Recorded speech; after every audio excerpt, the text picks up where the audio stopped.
Hello, Meoni here, and welcome back to another interview reading. This time we're looking at the RPGgamer.com article that released a few days ago, in fact on September the 19th, with Takeo Suzuki, the art team lead for Final Fantasy XIV, and Natusuko Ishikawa, who is responsible for the main scenario writing. So obviously go and check this out in the description. I take no credit for RPG Gamer's interview, and yeah, it's a pretty lengthy read. So those of you who don't want to read through this, you might want to open this up, give them some love, and probably listen along. So first of all, the first question was, where do you find inspiration for new ideas for Final Fantasy XIV?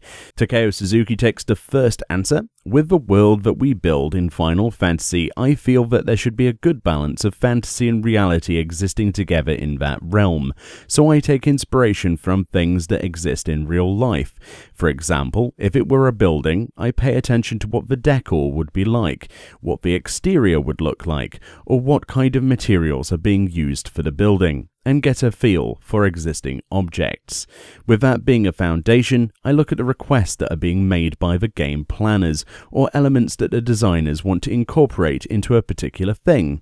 Sometimes a design team might reference materials for the art team to look at, or sometimes they look to other Final Fantasy titles to reference their essence and bring those into Final Fantasy XIV as well. Natsuko Ishikawa says, on the flip side, I am a lot more simple in my approach. I listen to songs that I like and take a nice bath whilst doing so, or listen to things while taking a nice walk, and that's about it. The next question. You are bound to Final Fantasy, but how do you keep Final Fantasy XIV unique compared to the rest of the series? Ishikawa-san says, with any title in the Final Fantasy series, we feel that each of them have their own story, their own conclusions, and their own individualities that already exist, and that goes for Final Fantasy XIV as well. We feel that any Final Fantasy title up until this point has its own sort of individuality. With that being said, in Final Fantasy XIV there are elements that we definitely want to take on as a challenge, or a particular narrative that we want to depict throughout the story.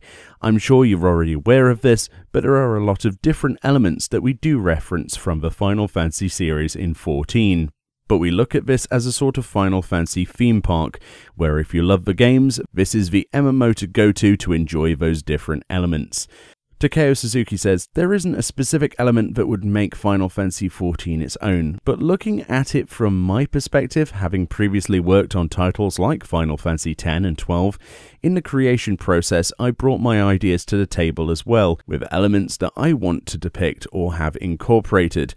I'm sure that other developers on the team have also had their own ideas they wanted to bring in, and it was a collaborative approach with everyone sitting together to figure what would make the title unique. I think that's what helped make each of the Final Fantasy titles unique with its own characteristic. With Final Fantasy XIV, Ishikawa-san mentioned her process of doing things, while I have my own process and direction where I want to present my ideas. I feel that helps make 14 feel unique and stand out on its own. It's then asked, on the opposite side, does being part of the Final Fantasy franchise limit 14 in any way? Ishikawa says, if hypothetically I was the sort of person who wanted to write something really dark and really gritty, then there might be some sort of friction with how Final Fantasy is perceived. But I like writing stories that may have sad moments, but are all about bringing light and good into the world, so I feel that it matches my writing. Suzuki-san says, the same goes for the art team. We haven't felt any negatives from being part of the franchise. If we are supposed to be referencing a particular monster, the art team would take that and see how they can best work with and incorporate it back into 14. We also have a lot of opportunities to create original material. Plus, sometimes if there are desires from the art team to do something, we're allowed to pitch ideas, so there aren't really any limitations. With regards to the new races and new jobs, and given you worked on Final Fantasy XII, did you, i.e. Suzuki-san here, make the decision to bring in the Viera, and what were the challenges of doing so? Suzuki says, "No, I wasn't part of the decision-making team for that. It was primarily producer and director Naoki Yoshida who made the executive decision, with Mr. Matsuno, who created the Return to Ivalice raid series with us, as well as his established realm of Ivalice and the Viera, so I think it was a smooth transition to have them as part of the 14 realm. Now, that being said, on the art team and other parts of the development team, we do have members that worked on Final Fantasy XII, so in bringing the characteristics of the Viera to 14, we had a very smooth environment in which to offer our ideas and ensure we were bringing them to life. We mentioned earlier that there are no creative limitations for 14, but there were some technical aspects and challenges with bringing the Viera to 14. Mostly because within an MMORPG there are limitations with the assets and resources that we can create for new elements that we're bringing into the game. When we were creating the Viera for Final Fantasy XIV, we had to repurpose existing skeletal structures for other character models, so it was like a challenge to bring out the uniqueness, utilizing the resources we already had. Had this been a standalone game like 12, we would have built one-off skeletal structures to have unique character models, but with 14 we referenced skeletal structures of the Hayur and Makote and built off those to create the Viera, so that was one of the challenging aspects. Following the addition of the Viera and the Return to Ivalice raid series, what is the current connection between Eorzea and Ivalice? Ishikawa says, the Ivalice from Final Fantasy XII and Final Fantasy Tactics isn't literally connected to Eorzea. That being said, you may notice that with Doma, a major part of Stormblood, we referenced the Doma from Final Fantasy VI, and we have elements that pay homage or give a nod to other titles within the realm of Eorzea. So within Final Fantasy XIV's Eorzea, there is certainly a reference to Ivalice. RPG Gamer asks, how do you introduce new races in the game when they've not been mentioned before in the lore of Eorzea? Ishikawa-san says, with any new race that we introduce from a lore perspective, we work closely with the creation team to make sure it makes sense and that we are establishing different settings required to bring them into the realm. Oftentimes, we write the lore for these new races based on the fact that they come from a separate region, not one of the existing or open regions that we're familiar with in the world, such as a closed-off country. For Shadowbringers, we took the opportunity that we were moving to a different realm, going from the source into the first. These new races were written so that they had been residing in the different areas in the realm, and as players continue on the narrative, they see more characters of those races introduced so that they get a feel for their existence and blend in well with the lore. Isvenas, have you ever wanted to change a previous part of the story? Say you were working on a new piece and thought, if only this had been done differently, or if this character had something different, this would have been easier to make more sense.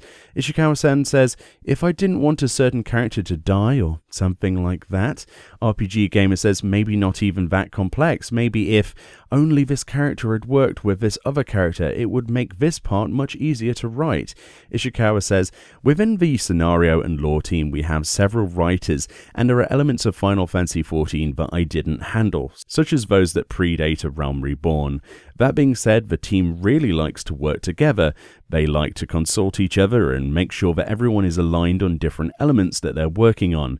If there is ever an instance where I feel like I would write a particular portion in this way, but wanted to see how someone else would feel, then I would go and consult the other writers and see where they stand and come to an agreement or iron things out as we go, rather than having something written and later regretting it not being done a particular way. We don't have much of a problem with retconning in Final Fantasy XIV. I feel that we need to be very honest with how we write things that we want to write, and at the same time, if we ever get into arguments with each other, we would hash it out the best we can, and then make up and keep being friendly with each other. RPG Gamer says, we were thinking less about things as they're ongoing, but maybe something from the original reboot. Ishikawa says, that's true. If there were different stories written then, it would have been interesting to see how some of the stories would have panned out. I do look at the story and occasionally think and notice things like that, but always try not to look at it in a negative light. I try to understand what the intention behind it is and gain an understanding of the established lore and how they got to that. RPG Gamer says, you're bringing in new classes and races, but how hard is it to match older armor sets for the new races?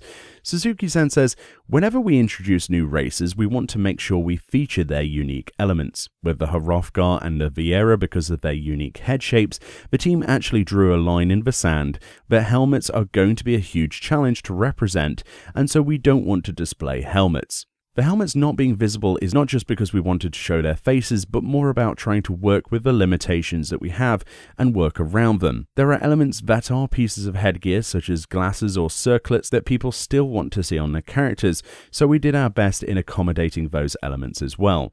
There is one element that hasn't been talked about very frequently, but it is a challenge to make sure all of the different pieces of armor and gear fit properly on the new races, so we have to consider how much development bandwidth and resources to fit every piece. For the Hrothgar, we tried to have their skeletal structure very similar to a male Hayur to ensure we started with something that would work more smoothly.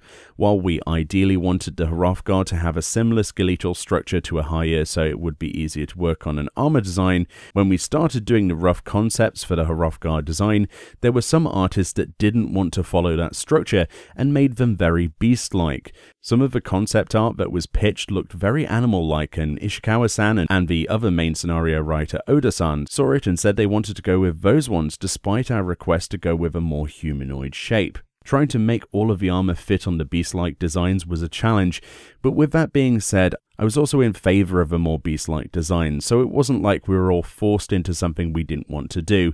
I think we made a good choice in making them that way, and it all came out really nice. Next question. We don't want to focus too much on the Viera, but with them being previously established as forest dwelling and wearing light clothing, how does that work for some of the armor sets? Suzuki says, in terms of the Viera typically having light equipment, it's not something that the art team was too concerned about, though there was one element the team found to be a challenge, with their feet always being on their toes and often in high heels. When we were considering gear designs having heels, we realized it was way too much work to make all of the gear sets have that aesthetic, so we had to keep foot gear more in line with what we typically have. We did want to ensure we were representing them properly, so at least for the initial race outfit, we made sure that they had those high heels.